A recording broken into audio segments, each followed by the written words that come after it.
Hello friends, welcome to my blog. আজকে আমি মা আদ্যাপীঠ মন্দিরের কিছু ইনফরমেশান আপনাদের সাথে শেয়ার করে নিচ্ছি।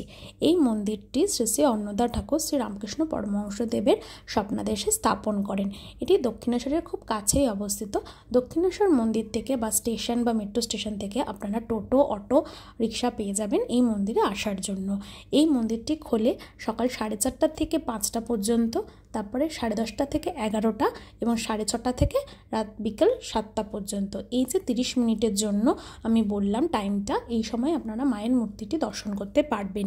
বাকি সময়ে পাশে একটি ছোট কালী মন্দির আছে যেখানে আপনারা পুজো করতে পারেন, কিন্তু একমাত্র এই 3টি সময়ই আপনারা মন্দিরের মাকে দর্শন করতে পারবেন এবং সেখানে আপনারা মায়ের নাম সংকীর্তন করতে পারবেন। এই মন্দিরে যে ভোগ দেওয়া হয় তার কুপনের মূল্য হচ্ছে 60 টাকা। ভোগে দেওয়া হয় পোলাও, বেগুনি, খিচুড়ি, তরকারি, সাদা ভাত, তরকারি, চাটনি, পাঁপড় আর পায়েস। অত্যন্ত সুস্বাদু। দক্ষিণেশ্বর মন্দির ঘোরার সাথে সাথে আপনারা আদ্যাপীঠ মায়ের মন্দির ঘুরে নিতে পারেন। এছাড়া মন্দিরে রয়েছে একটি শিবলিঙ্গ, রাধা মাধবের মূর্তি এবং অন্যান্য মন্দির। ভালো লাগলে লাইক, সাবস্ক্রাইব, শেয়ার করে দেবেন।